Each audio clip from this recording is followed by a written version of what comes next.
హుసేన్ సాగర్ లోని Prasad IMAX Jalavihar paradise hotel అన్ని FTL పరిధిలో ఉన్నాయి. వీటిని కూల్చేద్దాము రేవంత్ రెడ్డికి ఉందా? సామాన్యులు రూపాయి పోగేసుకుని కట్టుకున్న ఇండ్లు కూలగొట్టి వారి కడుపులో మట్టి కొడుతున్నావు. BJP MP Etela Rajender. ప్రాజెక్టులు కడతాం, అక్వైరీ చేసుకుంటాం, ప్రభుత్వ కార్యాలయాలు కడతాం, గవర్నమెంట్ అక్వైరీ చేస్తుంది. మన ఫార్మాసిటీ పేరిట 13,000 ఎకరాలను ఎట్లా అక్వైరీ చేసావు? అక్కడ ₹1 2 కోట్ల రూపాయలు విలువ ఉన్నప్పటికి కూడా నువ్వు అక్వైరీ చేసి 10 లక్షల రూపాయలకు అక్వైరీ చేస్తున్నావు. ఏదో ఒక అక్వైరీ చేయాలి కదా.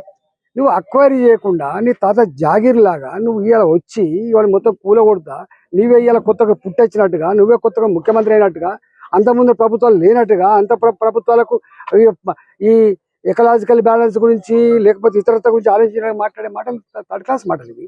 నేను అడుగుతా ఉన్నా, ఇలా వాళ్ళు అంటున్నారు మేము చెరువులను కాపాడాలి. నేను అంటున్నా, చెరువులు కాపాడే ధైర్యం నీకుంటే, దమ్ముంటే, నిజంగానే ఆ మంచి అభిప్రాయం అనుకుంటే నా హుసేన్ సాగర్లో తాగే నీళ్ళకి తయారు చేయి ఫస్ట్.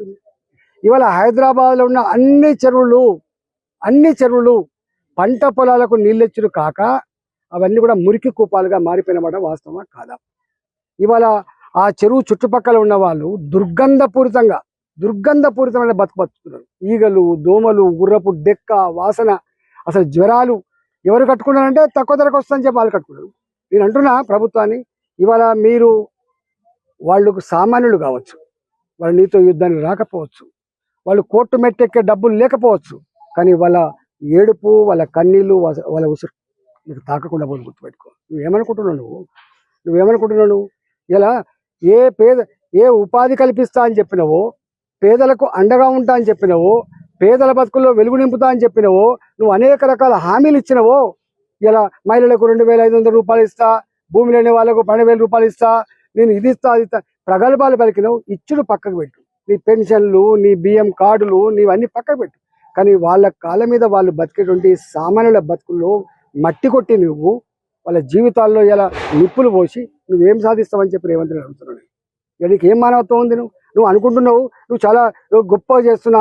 కొద్దిమంది తెలియని వాళ్ళు, సోషల్ మీడియాలో ఉన్నటువంటి వాళ్ళు కావచ్చు, కొద్దిమంది తెలియని వాళ్ళు ఏమనుకుంటారంటే నిజమే చెరువులు అక్రమంగా ఆక్రమించుకున్నారని చెప్పండి.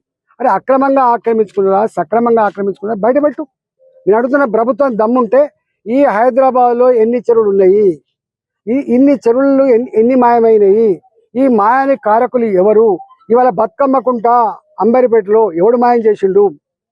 ఇవాళ నేను చాలాసార్లు చెప్పిన, కరీంనగర్లో 3 కుంటలు ఉండే 3 చెరువులు ఉండే, దాంట్లో కలెక్టరేట్ కట్టాడు. ఇవాళ అనేక చెరువులు, అనేక కుంటలు. ఇవాళ ఇక్కడ కృష్ణకాంత్ పార్క్ ఉంటుంది, ఈసుబుడలో ఉంటుంది, అనేక చెరువులు. మాసప్ ట్యాంక్, దాని పేరే మాసప్ ట్యాంక్, ఇలా క్రికెట్ గ్రౌండ్ అయిపోయింది. ఇవాళ నీవు కొన్ని వందల చెరువులు డిస్మాంటిల్ చేసి